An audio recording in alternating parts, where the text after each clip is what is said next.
Hi friends, Sunday story telling టైంలో ఒక కథ అనమాట. ఏంటంటే ఒక రాజు బాగా సంపాదించిండట ఫ్రెండ్స్. బాగా సంపాదించి ఇంకా ఆయనకు అనారోగ్యం వచ్చిందంట. వచ్చిన తర్వాత ఆయన ఏంటంటే, అరే నేను ఇన్ని వజ్రాలు, కోటలు, భూములు, రాజులేంది బంగారు నాణాలు, వెండి నాణాలు, భూములు అన్నీ సంపాది, నేను ఏమి లేకుండా పోతే ఎట్లా, ఏదన్నా ఒకటి ఎంబడి తీసుకొని పోవాలి అని అనుకొని అన్ని ఊర్లలో కూడా సాటింపు దండోరలు వేయించాడట. దేని గురించో తెలుసా ఫ్రెండ్స్?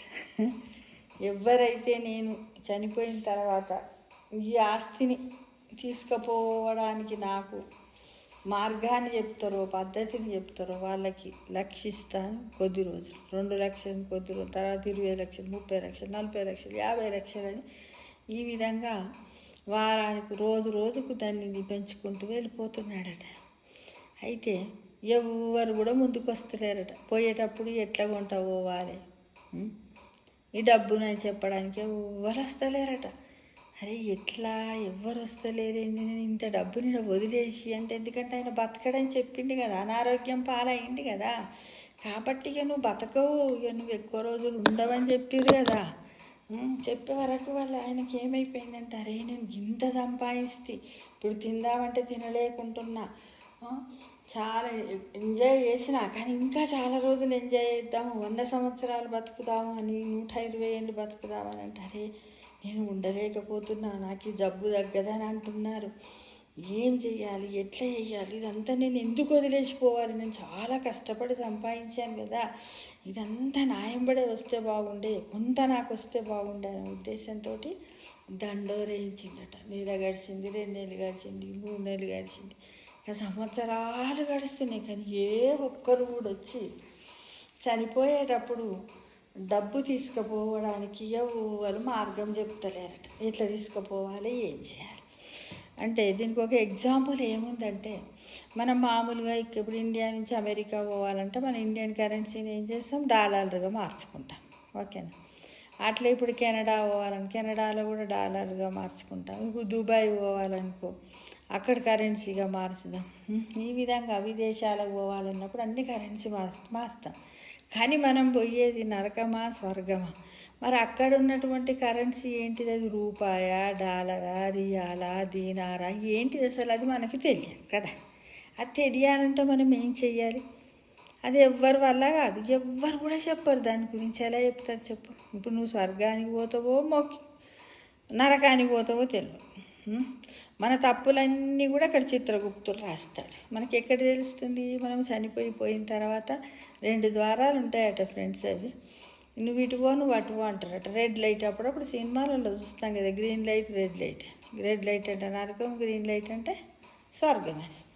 అయితే ఇలానే సంవత్సరాలు గడిచి ఇక రాజుకి ఏమైందంటే, ఆ జబ్బు కంటే ఎక్కువ బాధ అవుతుందంటే, ఇక దగ్గరకు వచ్చిండు పూర్తిగా చనిపోవాలి అని అనేది దగ్గరకు వచ్చిన తర్వాత ఒకరోజు అసలు ఎవ్వరు చెప్తలేరు, అసలు నేను ఏం చెయ్యాలి, కాబట్టి కనీసం చనిపోయే ముందు కొంచెం తృప్తిగానైనా చనిపోదామని ఆలోచించి ఆయన అప్పుడు ఏమంటాడంటే, రాజ్యంలో ఎంతమంది ఆడపిల్లలు ఉన్నారు, ఆడపిల్లల పెళ్ళిళ్ళు చేయలేని తల్లిదండ్రులు ఎంతమంది ఉన్నారు, అంటే ఆర్థికంగా వెనకబడిన వాళ్ళు ఎంతమంది ఉన్నారని అనగానే ఎవరెవరు ఉన్నారో చెప్పి రేపు వచ్చి రండి, రాజు పెళ్లి చేస్తాడట అని చెప్తే సంబంధాలు చూసుకొని వస్తాడు. అట్లా పెళ్ళి చేసిండు రాజు ఓ 15-20 జంటలకు. చేసిన తర్వాత ఏమైపోయింది, రాజుకు ఆ జబ్బు తగ్గుకుంటూ వచ్చిందంట,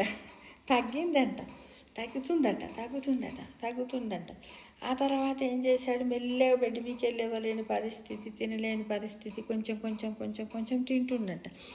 అప్పుడు ఏం చేస్తున్నాడంటే, అనాథ శరణాలయానికి డబ్బులు పంపించడం, బట్టలు పంపించడము, పదార్థాలు పంపించడం, బీద వాళ్ళకు సాయం చేయడం, దేవాలయాలను కట్టించడం, ఊరికి చక్కటి బడి కట్టించడము, దేవాలయం కట్టించడము, ఊర్లో రోడ్లు వేయించడము, మంచినీటి సదుపాయాలు చేయడం, ఆ డబ్బుతోటి ఇవన్నీ చేస్తున్నాడట.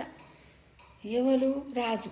చేస్తున్నా కొద్దీ ఏమైపోయింది, ఆయనకు ఆ ఉత్సాహంతో, నేను ఇన్ని మంచి పనులు చేస్తున్నాను ఉత్సాహంతో రాజు యొక్క ఆరోగ్యం మెరుగుపడుతుందట.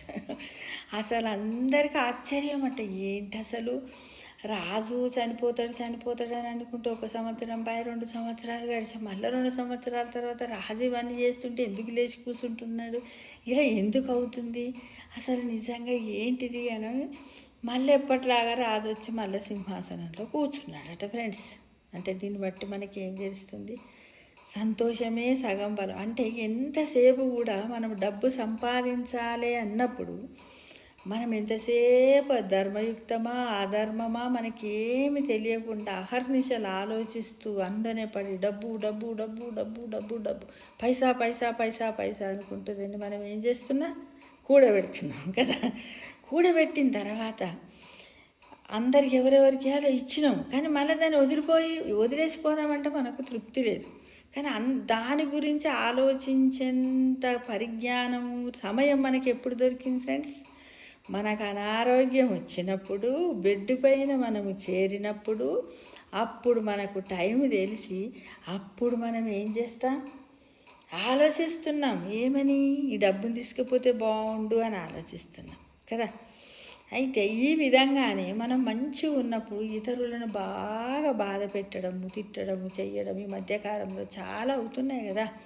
తల్లిదండ్రులకు మధ్యన వరకట్నాల గురించి, అబ్బాయిలకు అమ్మాయిలకు పెళ్ళిళ్ళ గురించి విసిగిపోవడము చెయ్యడం, మళ్ళీ ఆస్తుల గురించి ఇవన్నీ జరుగుతున్నాయి.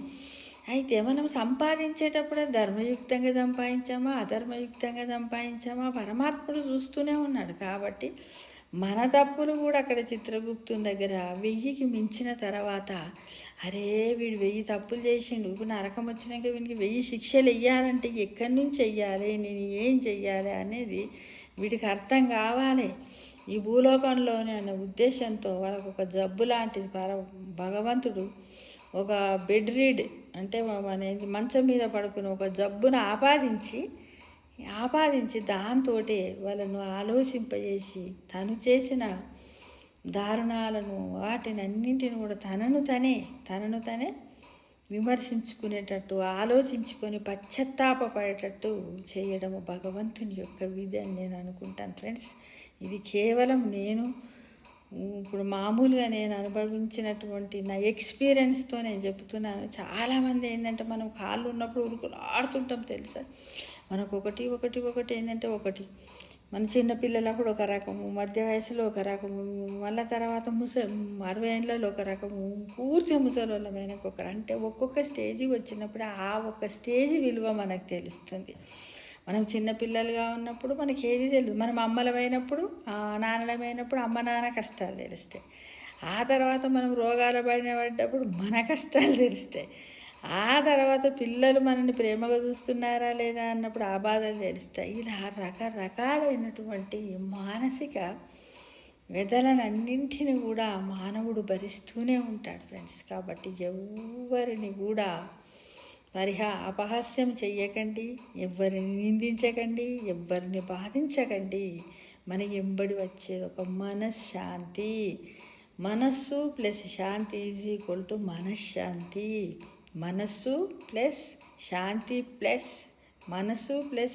ఈజ్ ఈక్వల్ టు ఆత్మజ్ఞానాన్ని పొందాలంటే మనం ఏం చేయాలి, ఇంత అందమైన జీవితం ఇచ్చిన భగవంతునికి మనం ఏం చేయాలి, ఉదయం లేచిన వెంటనే భగవంతుని నామస్మరణ చేసుకోవాలి, ధర్మయుక్తమైనటువంటి పనులను చెయ్యాలి, భజనలు చెయ్యాలి, సత్సంగాలలో పాల్గొనాలి, దేవాలయానికి అన్నదానాలు చేయండి. ఇలా రకరకాలైనటువంటి ఆధ్యాత్మిక కార్యక్రమాల్లో పాల్గొనడానికి మనమందరం కూడా ముందుండాలి ఫ్రెండ్స్.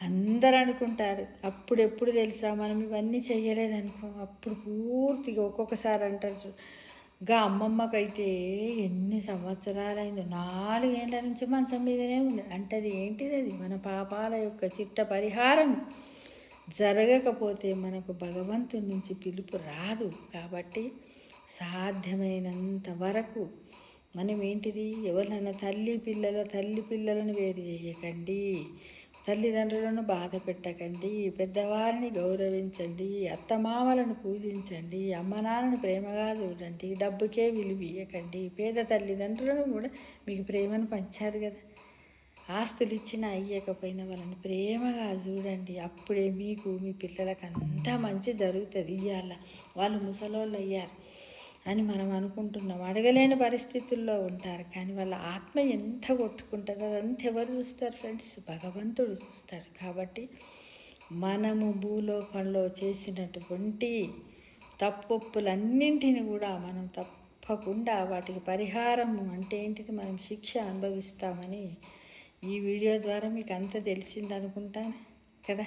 తెలిసి మీకు బాగా అనిపిస్తే కామెంట్ బాక్స్లో పెట్టండి ఫ్రెండ్స్. ఇది ఎవరిని ఉద్దేశించి కాదు, జనరల్గా నాకు ఉన్నటువంటి అనుభవంతో నేను వీడియో చేశాను, అంతేకాని ఏది కాదు. కాబట్టి మనం నమ్ముకోవాల్సింది ఏంటి, సర్వేజన సుఖినో భవంతు కదా. అందరూ బాగుండాలి, అందులో నేను ఉండాలి, అందరూ బాగుండాలి, నేను బాగుండాలి, అందరిలో నేను ఉండాలి, అందరి ప్రేమలను మనం పొందుతూ ఉండాలి, నవ్వుతూ ఉండాలి. ప్రకృతిలో ఉన్నటువంటి చెట్లను పెంచండి, వాటి ప్రేమను పొందండి అని కూడా పర్యావరణాన్ని పరిరక్షించడంలో కూడా ప్రతి ఒక్కరు ముందుండాలని నేను కోరుకుంటున్నాను మరియు ఆశిస్తున్నాను.